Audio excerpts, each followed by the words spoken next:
Hey everybody, it's part 2 of lesson 4, and we're going to continue now to look at the flood in Noah's time. Remember, pardon me, that the righteous line of Seth, which was in a covenant relationship with God, had forsaken that and had started intermarry with pagan women, and this is what brought down the flood and what brought God's righteous judgment. Go to Genesis chapter 6, verse 13. We're going to pick it up there. And God said to Noah, "The end of all flesh has come before me, for the earth is filled with violence through them, and behold, I will destroy them with the earth. Make yourself an ark of gopher wood, make rooms in the ark, and cover it inside and outside with pitch." Yeah, basically, that's tar that makes it waterproof, sticks everything together. "And this is how you shall make it. The length of the ark shall be 300 cubits, its width 50 cubits, and its height 30 cubits. Now, remember that cubits is what we might call a relative measure. And I say relative because it was basically the dimension or the distance between someone's elbow and the tip of their finger. Of course, that would change based on how tall somebody was. But there was kind of a standard cubit. There was also what was called a royal cubit. But it's about 18 inches, somewhere about 1.5 feet. So based on that description, the ark would look probably most likely about like a long rectangular box, right? It's going to be a cube that's stretched out. And the dimensions were 300 cubits long, and that's about 450 feet.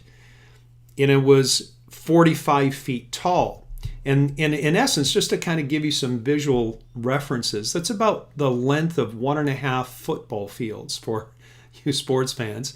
And it was taller than a modern 4-story building, right? That's quite large.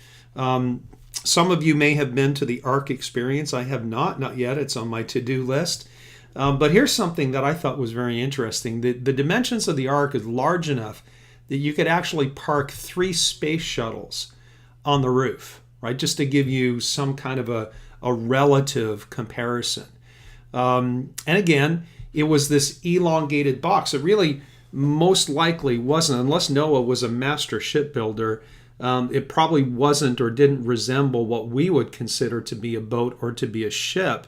And in fact, there was only one design intention for the ark, and that was that it should float, right? It wasn't built to be a sailing vessel or a seagoing vessel in the sense that it needed to go from point A to point B. It just needed to float in the water and then touch down on dry land when the waters receded. Based on the description that we see in the Bible, and hopefully you've been reading ahead as I've asked you to do, and you've read through all of these different chapters that we're going to skim through and point out some, hopefully interesting things. The ark was built with 3 levels or 3 inside decks. And I found a couple of articles written by Christian believers who were naval architects. And they said that having these 3 interior decks actually would have given it strength. And with the interior dimensions, there was about 1.4 million cubic feet.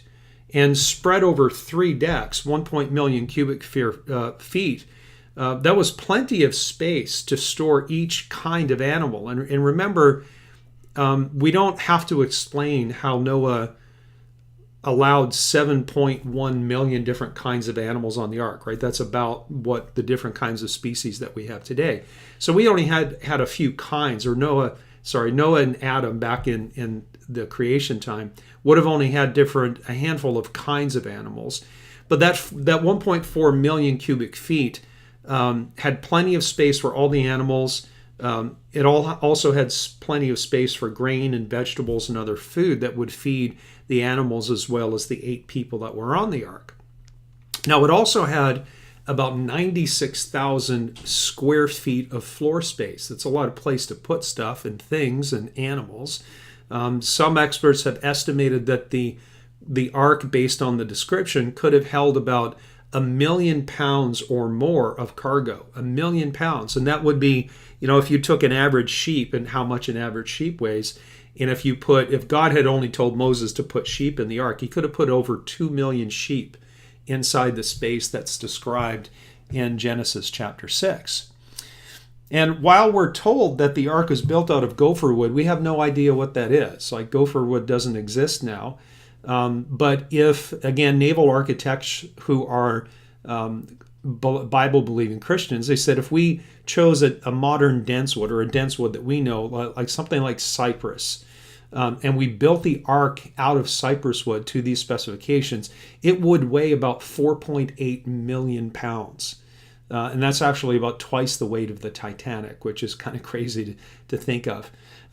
Something else that's really interesting is that the length of the ark being 6 times its width and 10 times its height, those dimensions and those relative ratios is actually the same proportions that many modern ships are built on. And those dimensions allow large seafaring vessels to have great stability and to survive in horrendous storms. It allows the ship to not bend down in the front and the back if a big wave kind of lifts it up and the boat is just sitting in the middle of the wave, or the wave is sitting under the middle. It allows the ship to be stable rather than having the front and the back collapse down. But it also allows for the middle to not sag if there are 2 waves that lift up the front and the back, but the middle is unsupported. It prevents the boat from actually sagging in the middle and actually breaking. So those Christian believers who have that kind of a background are actually kind of marveling at the design that God had gave Noah. So what I want to do is ask a couple of questions. And the first being, how long did he have to build the ark? And I just remember somewhere along the way being told it was 100 years. But I think if we look a little more carefully at the text, we'll realize that it actually couldn't have been that.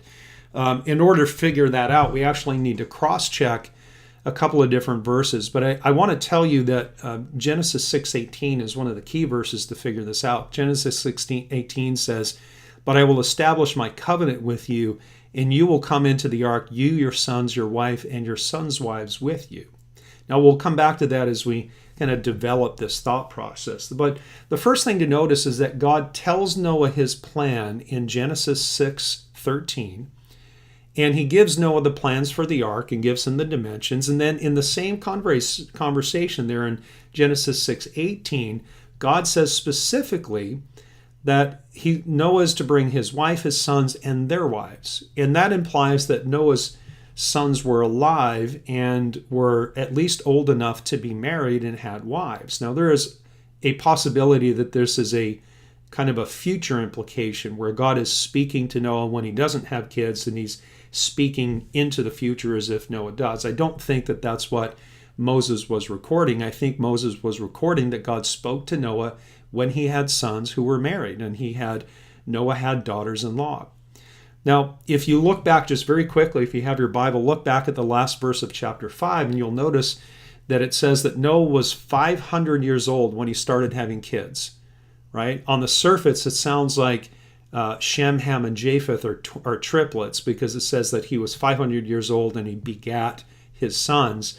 But we know from other verses, like in Genesis 9:24, that Ham was the youngest child. We know just by reading again other verses that Japheth was the older, and then Shem was born in between. So what I want to do is I want to show you a table I made so we can kind of figure all this out together. So what we have is, according to Genesis 5:32, Noah was 500 years old and he has his first son, who was Japheth, right? So that puts us 100 years before the flood, because if you look at the bottom table, Genesis 7:11 tells us that Noah was 600 years old when the flood started. So the time from when Noah started having children to when the flood came was exactly 100 years. Well, the next thing we know from Genesis 11:10 is that Noah is 502 years old when he fathers Shem. Now, Shem is the middle son, and in Genesis 11:10, it tells us that Shem was 100 when he fathered Arphaxad, and that was 2 years after the flood. So if we do just a little bit of quick math, then Noah was 402 years old when Shem was born, and that places us 98 years before the flood. Then according to my brain, we're making an assumption here, right? Let's make an assumption that Ham was born 2 years after Shem, just like Shem was born 2 years after Japheth. Now, it could have been 4 years. It could have been 15. We don't know. The Bible doesn't tell us. But just to make an assumption and to be transparent about it, then if that's true, which again, it's an assumption coming from my head, then that places us about 96 years before the flood. And again, according to my brain, if we assume that Shem, the middle son, was 18 when he married, and he could have been 16, he could have been 22. Again, we don't know, the Bible doesn't tell us. But if we assume that Shem was 18 when he was married, then that represents the earliest point in time where Noah has more than one son that would qualify for the criteria and the conditions set in Genesis 6:18, when God said to Noah, "You will bring your sons and their wives." Well, there's nothing in that verse that demands that it had to be all three sons that we know of. It could have been two. Maybe God told him when he had two sons, and then Noah had another son, Ham, after that. We don't know, again, but this represents the earliest time where Noah fit the criteria or met the conditions that God stated in Genesis 6:18, meaning he had more than one son, and those sons were both married. And that places us 80 years before the flood. In reality, what that 80 years represents is the absolute maximum. Making an assumption that my assumptions are correct, then 80 years is the absolute longest period of time that Noah could have had to build the ark. Now, if we make another assumption, again, this is coming from my brain, if we assume that Ham was 18 years old when he was married, could have been 40, could have been 16, we don't know.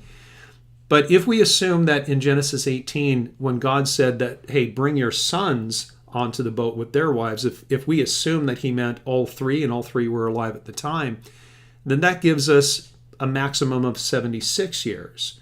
And that number would go down the older Ham was when he was married. For example, if he was married at 28, then it would be only 66 years, really. So we don't know exactly how long Noah had to build the ark. It really just depends on whether or not God was speaking to Adam at the time he had sons who were married, and which son actually qualified, whether it was accurate to say that he had at least fathered Japheth and Shem, and they were married with wives, or if the statement was made when Noah had three sons and had three daughters-in-law there as well.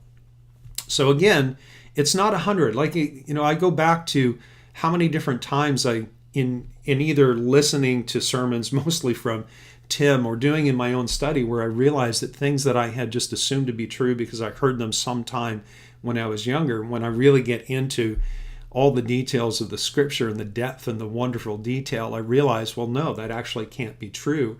And you start to see all the details that God has actually given for us. It's really just amazing. Now, here's the truth. The 76 years is the absolute maximum. Let's call it 80 if we focus on the birth of Shem and him being married when he was 18. That's the maximum, 80 years. It could have been 50. It could have been 20. Maybe he did it in 10. Probably not, because this thing was monstrous and it would have taken a very long time to source and prep the materials and allow for time to construction and for the pitch to mature so that everything was watertight. So, I would be comfortable saying 50 plus years, but we know that it couldn't have been more than 80, right? And it certainly wasn't 100 years. Now, either way, no matter how long it took Noah to build the ark, we know that God gave Noah a week's notice before the floodwaters came. And we also know that God called Noah to bring 2 of each clean animal, male and female, and then 7 pairs not 7 pairs, but 7 of each. Let me go back. He was told to bring 2 pairs, 1 each, male and female, of unclean animals, and then 7 of clean animals.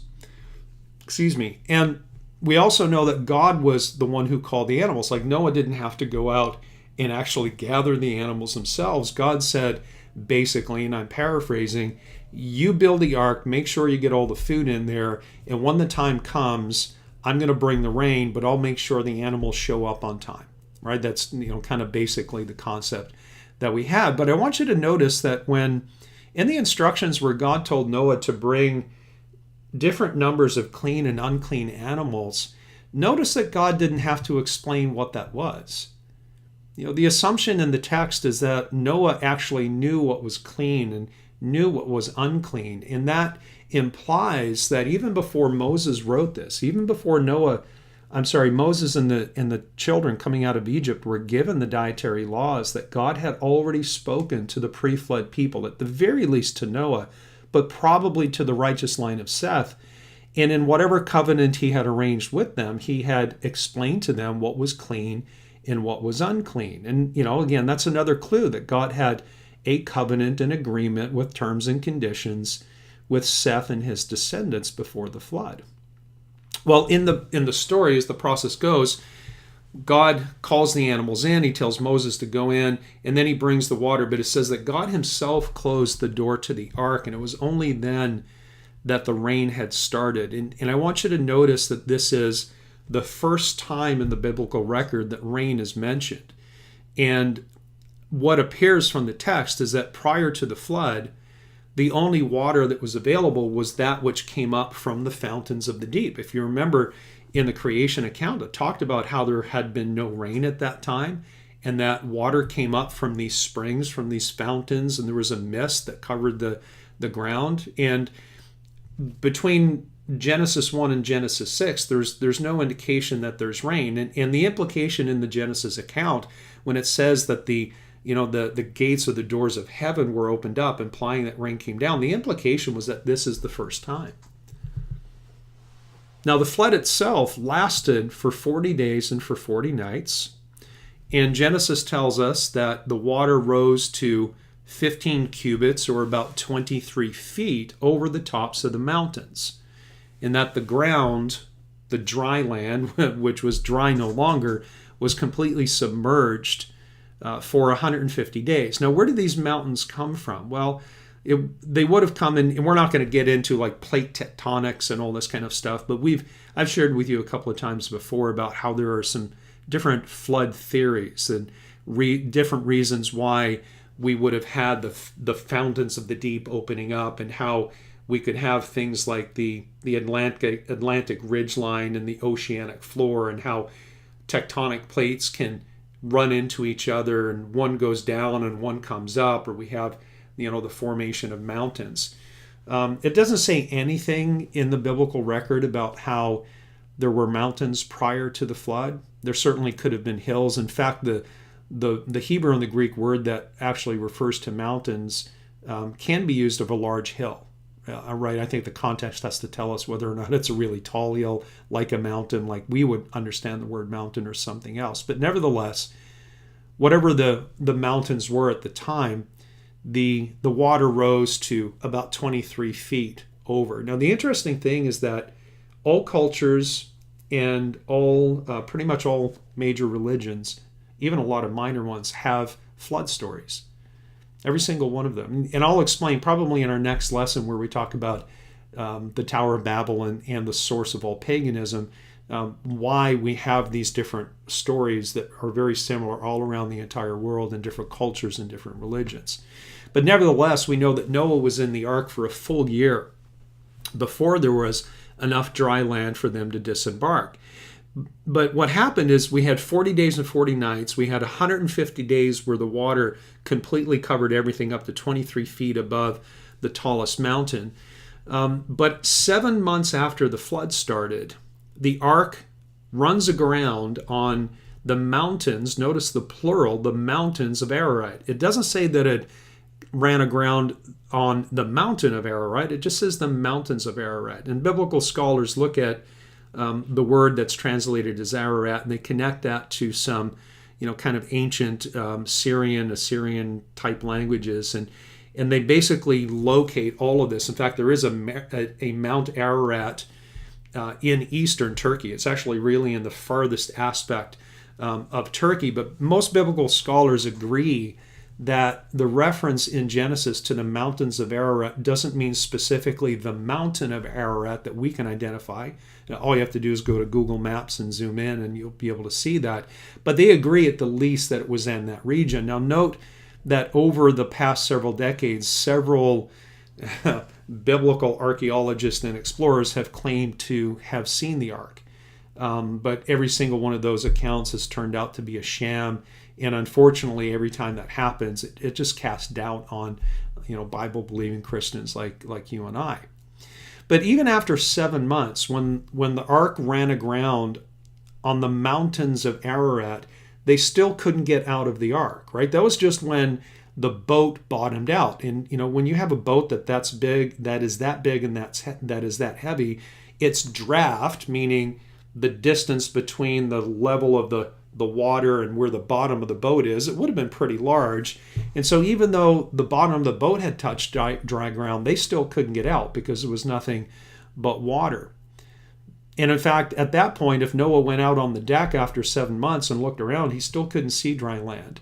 But it says that on the first day of the 11th month after the flood, and all these time references are from when the flood started. So on the first day of the 11th month after the flood started, then the tops of the mountains became visible. And they still couldn't go out. They could just look out and go, okay, hey, over there's some dry land. 40 days after that, which brings us actually into, that's first day, that would bring us into the middle of the 12th month.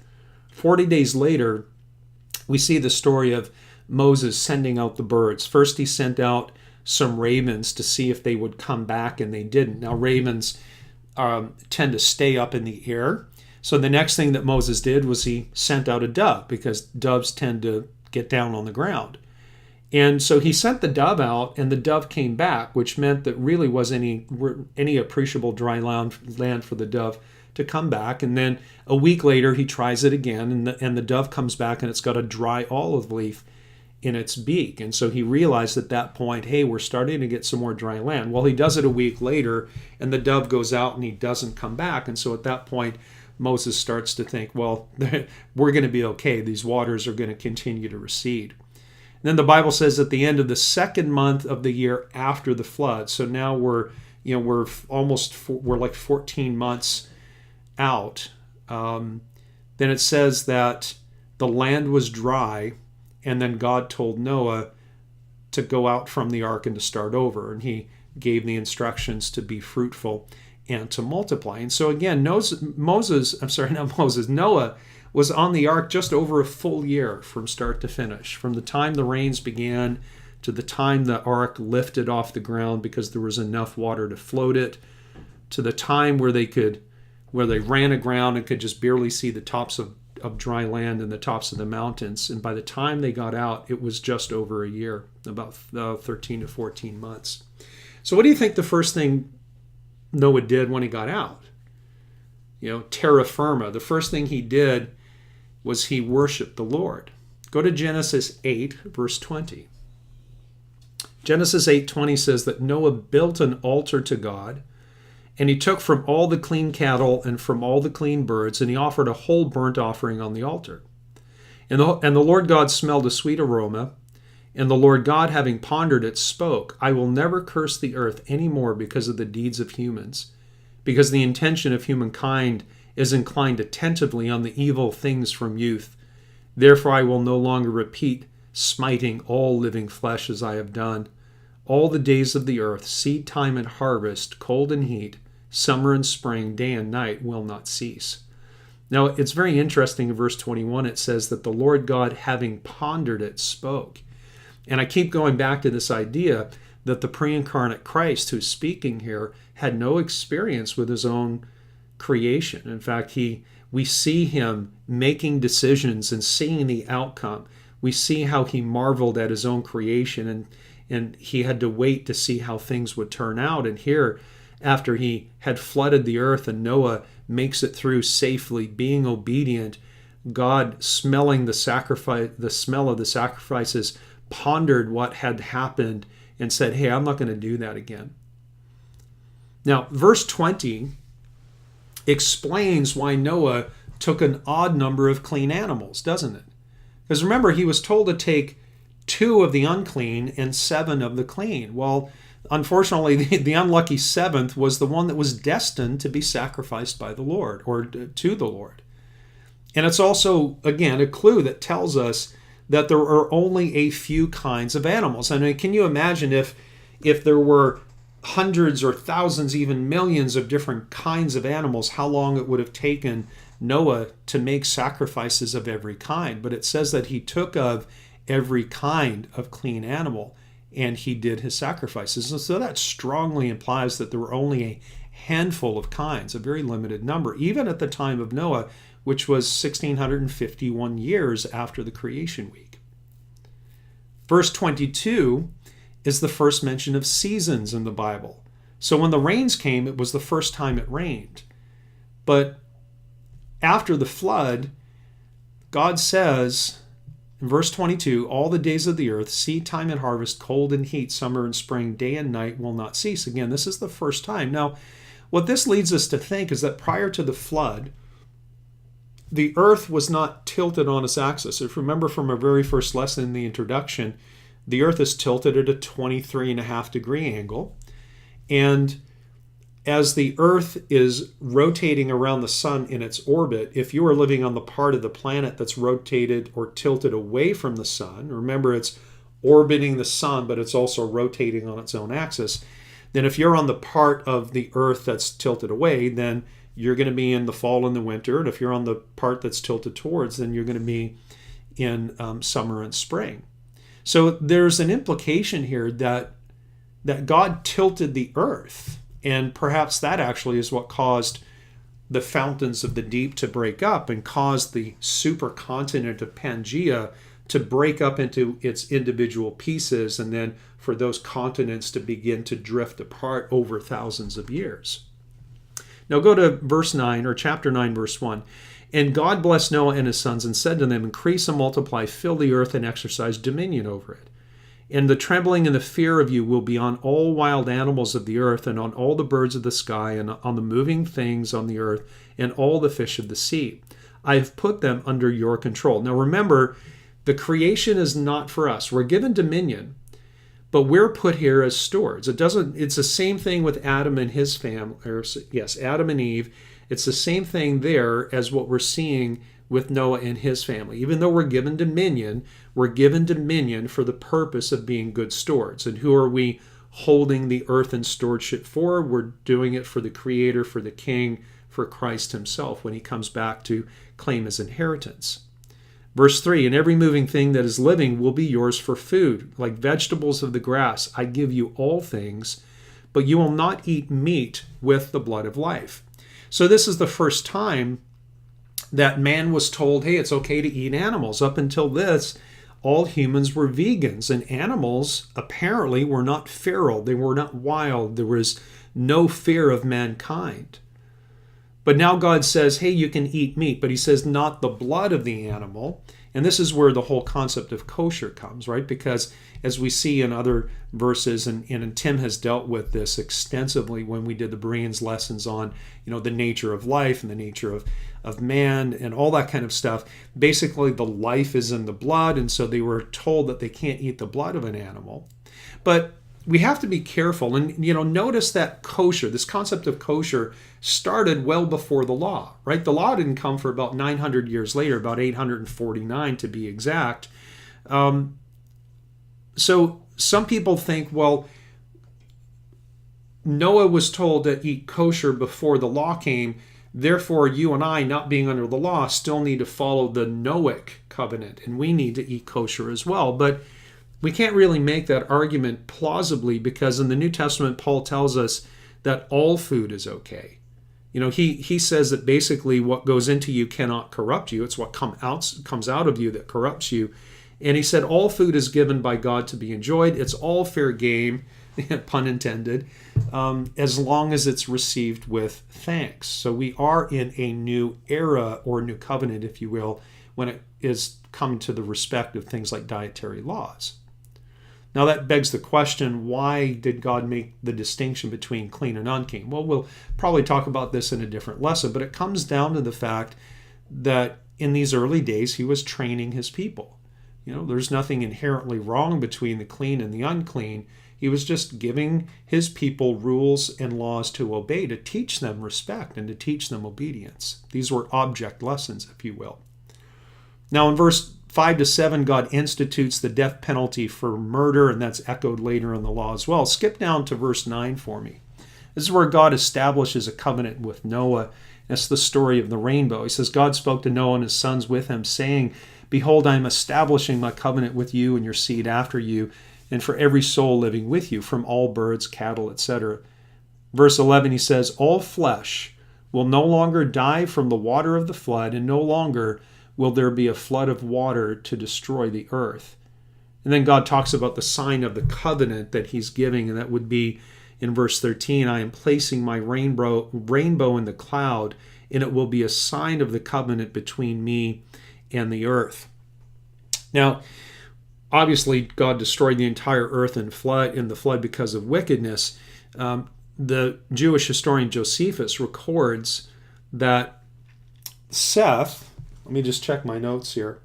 Actually, he records that Adam handed down through Seth, which eventually would have come to Noah because he was of the line of Seth, that God was going to destroy the earth twice, once in a flood and once with fire.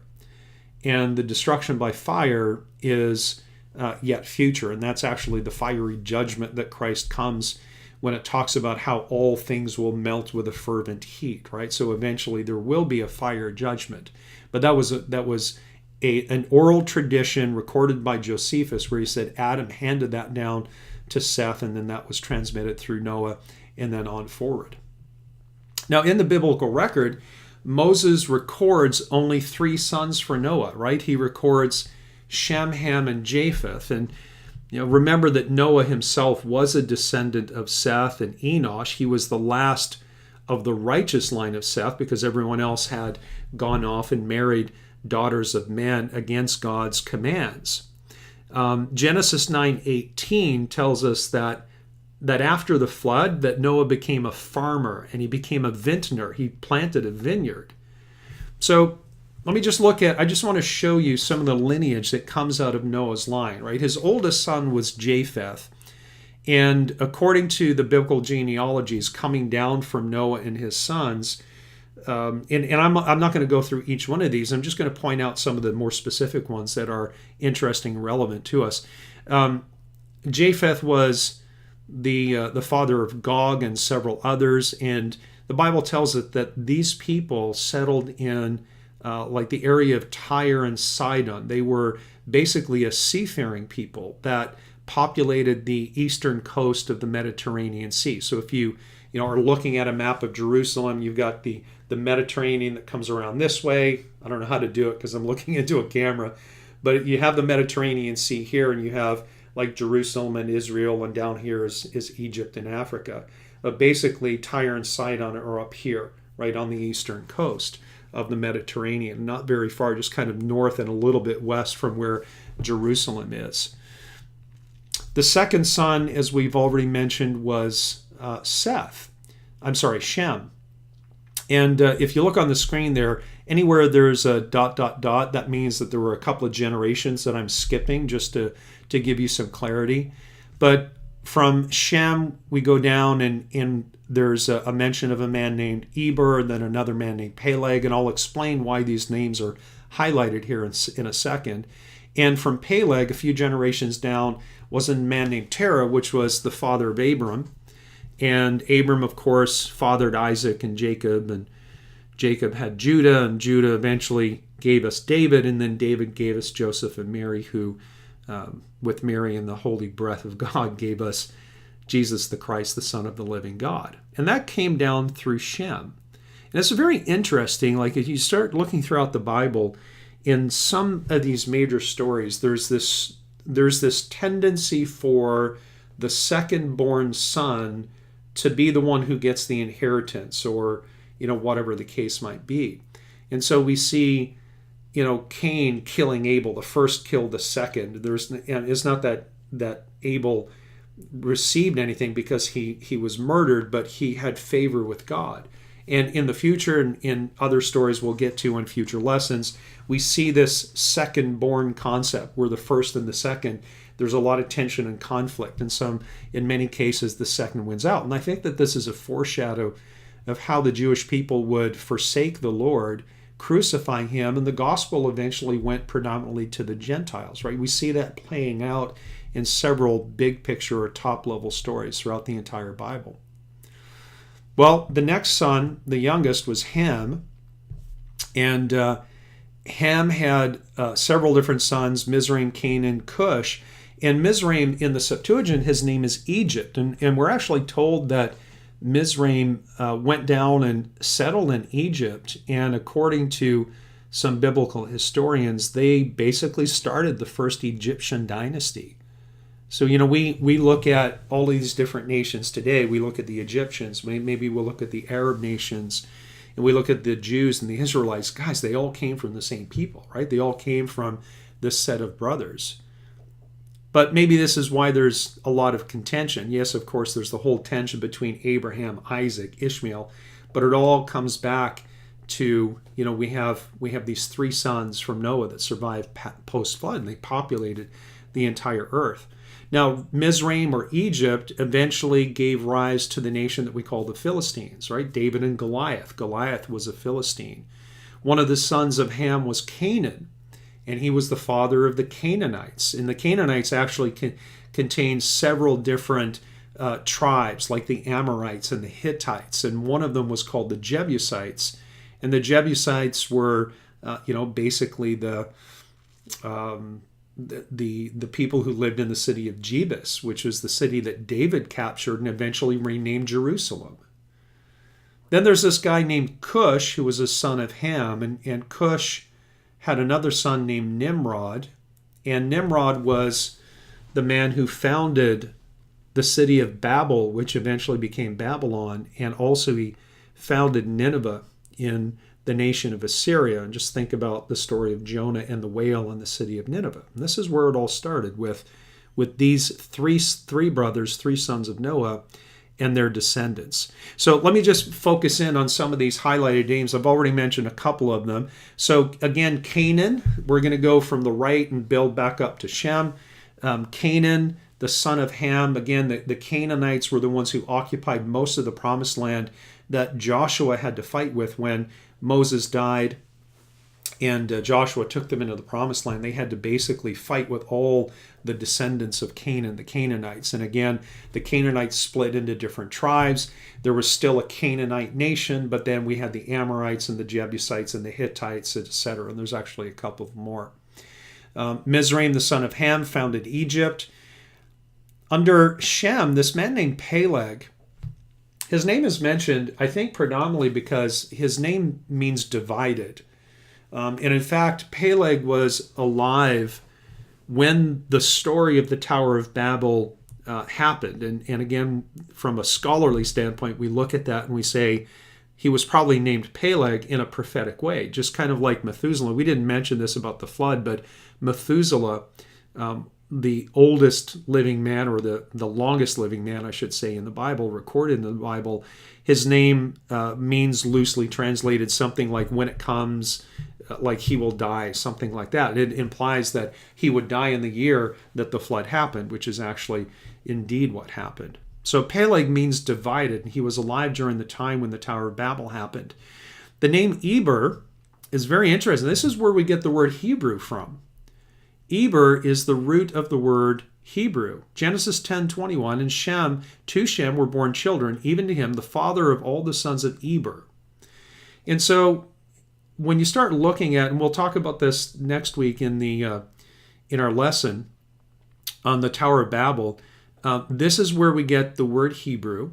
And so the language that Eber spoke is the one that his descendants brought with him once the nations were divided and the tongues were confused. And then finally, Shem. Like Eber is where we get Hebrew, but the word, or the name Shem, is where we get the word Semite or Semitic, which refers to either a type of people or a type of languages. And that includes not just the Jews and the Hebrew language, but it actually includes the Arab nations as well. So someone who's an anti-Semite doesn't necessarily mean they're just anti-Jewish. It could be anti-Arab as well. So Arabs are also descendants of Shem, right? Because Arabs were fathered by Ishmael, who was a son of Abraham, who was a descendant of Peleg and Eber and Shem, who was the middle son of Noah. So this is how we kind of connect all those together. And if I can illustrate the next point in a different way, Shem was the father of the Jews and the Arabs, and that means that Japheth and Ham are really the forefathers of all of the Gentile nations, everyone that's not considered a Semite. Now, I know that we typically look at the word Gentile and we think anyone who's not a Jew, but I think if we were to be really strict, anyone who was not a Shemite or a Semite, anyone who's not a Jew or an Arab is technically a Gentile. Now, Genesis 10 ends with this statement. Genesis 10:31. These were the sons of Shem according to their families, according to their languages, in their lands, according to their nations. Now remember that Moses is writing this retroactively. Moses is almost 900 years later, but he's basically talking about the roots of all the nations and all the languages of the world as they knew it at the time.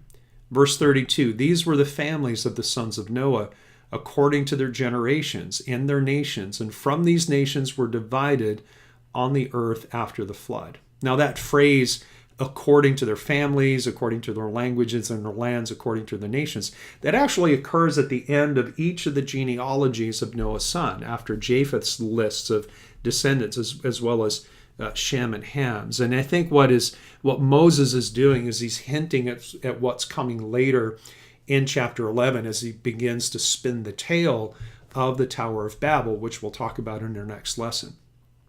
Now, let me go into finally now the story of how Ham's descendants came to be cursed. Go to Genesis chapter 9. I'm going to read from the Septuagint here. Genesis 9:20 says, and Noah was the first soil-tilling person, and he planted a vineyard.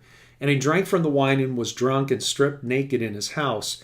And Ham, the father of Canaan, saw the nakedness of his father. And after he had gone out, he told his two brothers outside. And Shem and Japheth, having taken a garment, lay it on their two backs and walked backward and covered the nakedness of their father. And their face was looking backward, and they had not seen the nakedness of their father. Now, I know that some people, and I several years ago at one point mistakenly suggested that this implied that, Ham had some kind of an incestuous event or whatever with his mother. And that's just not biblically sound. It's not accurate or true. I mean, very clearly when you read it in the Septuagint, this was about Noah being drunk and naked. And whether or not Ham came in and was respectful to him or didn't preserve his sanctity or his dignity and his honor. Presumably when it says that he went out and he told his brothers, presumably Ham was making fun of his brothers. He was speaking poorly about him. Like, I can't believe it. He's drunk and he's in there naked. And, he was just not being kind or respectful. He was forsaking his duty as a son to preserve the honor and the dignity of the father, the one who literally saved the entire nation or the entire race of people. In fact, the fact that Noah was drunk is not even the point of the story. Moses makes no comment on the morality of being naked and drunk in your own house. And I'm not saying that that's okay to do. He just simply states the fact. That's all he says. And the response of Shem and Japheth, I think, solidifies what the story is about by giving us the correct example. They covered their father's shame, and they didn't look at him when he was in his condition. But when Noah wakes up and he realizes what happened, he pronounces a curse and he pronounces a blessing. So let's read in verse 24. And Noah became sober from the wine and learned all that his younger son had done to him and said, accursed be Canaan, a household servant he will be to his brothers. And he said, blessed be the Lord, the God of Shem, and Canaan will be his servant. May God make room for Japheth. Let him dwell in the houses of Shem, and let become Canaan their servant. Noah lived after the flood for 350 years. All the days of Noah were 950 years, and he died, right? So 600 plus 350 is 950 years. Now, again, Noah blesses Shem and Japheth for being good sons. But when he comes to the curse, notice that he doesn't curse Ham personally. Ham is the one who went in and saw him naked and went out and said stuff that he shouldn't have said.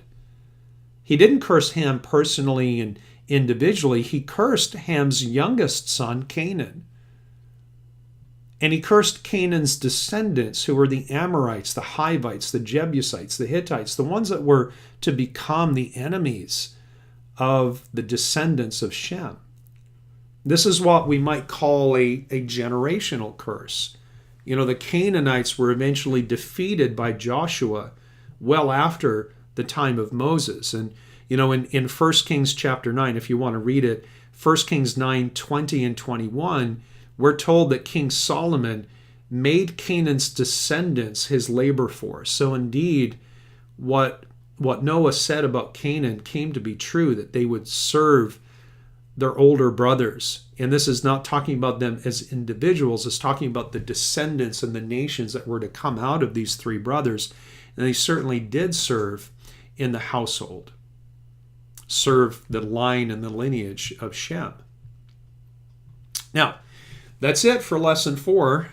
Again, that was part 2. Next week, we're going to cover Genesis 11 and the Tower of Babel, and that's going to conclude the introduction. We've covered a lot just in the introduction itself, and that brings us up to the first sign of the Mazzaroth, which, of course, is Virgo and the Abrahamic covenant. So please make sure before our next lesson that you read ahead and you cover chapter 11 in the book of Genesis. God bless, and we'll talk soon again.